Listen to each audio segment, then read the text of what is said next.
This week on Real Moms, Real Stories, Real Savvy, we will explore American companies are dependent on the brain and the brawn and the incredible energy that working mothers bring to the workforce. There are several options for childcare that parents need to think about. So you want a small ratio of teacher to children. Here's the reason why. Teachers need time to interact with children on an individual basis.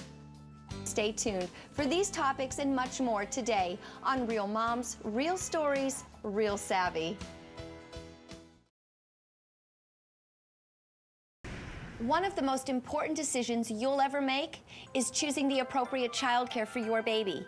Here are some options to consider in making your determination. There are several options for childcare that parents need to think about. Of course, there are the childcare centers, and those are usually centers, buildings, institutions that offer care for more than 18 children. There are also family childcare providers. Those are usually women, it could be some men, that care for children in their own home. And there's also, of course, nannies and au pairs. And the arrangements are all a little different for each, but there are opportunities and choices that parents can make, and they can have conversations with Child Care Resource and Referral Services to help them figure out what's the best option for them. You want a small ratio of teacher to children. Here's the reason why. Teachers need time to interact with children on an individual basis because all the children in the classroom, let's say we have 15 children in a classroom, each of those children is developing at their own individual pace. If you only have one or two teachers, how can they possibly support the individual growth and development of the individuals? It's not about a classroom of children being moved along. It's about each individual child being moved along. It's important for the caregiver to ensure that they are legal with the state, which means following the rules and regulations. They need to have a certain amount of hours of training. They need to be involved in associations with other caregivers in their community. They need to be able to engage parents in their services and make sure that there's family involvement.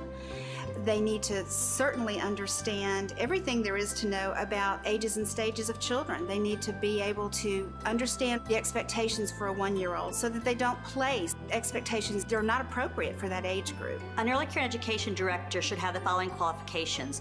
A formal background in early care and education or child development. So that means a degree from a four-year accredited college or a technical school in child development or early care and education.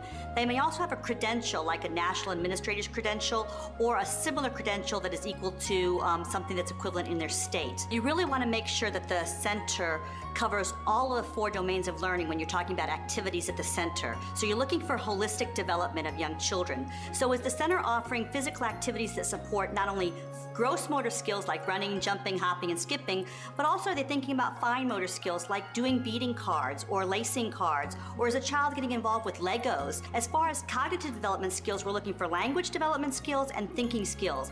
Is the child being asked open-ended questions? Is the child being challenged?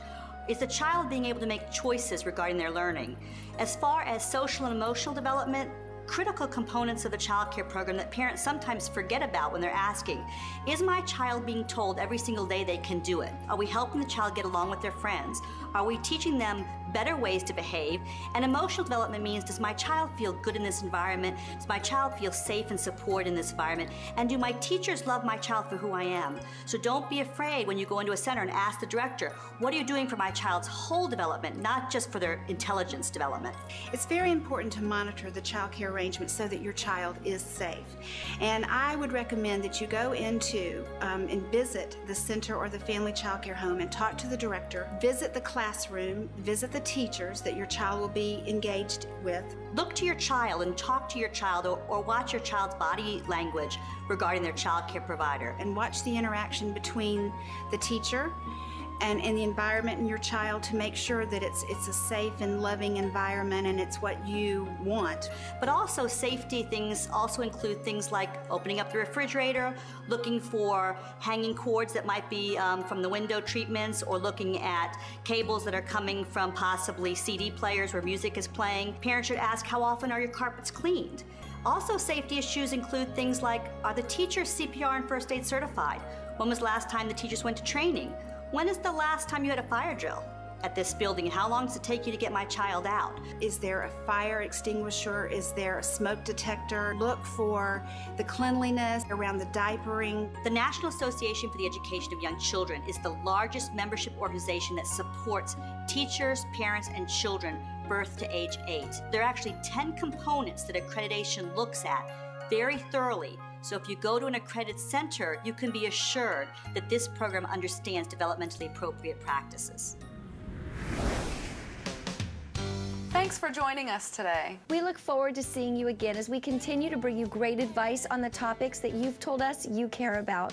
We'll see you next time on Real Moms, Real Stories, Real Savvy.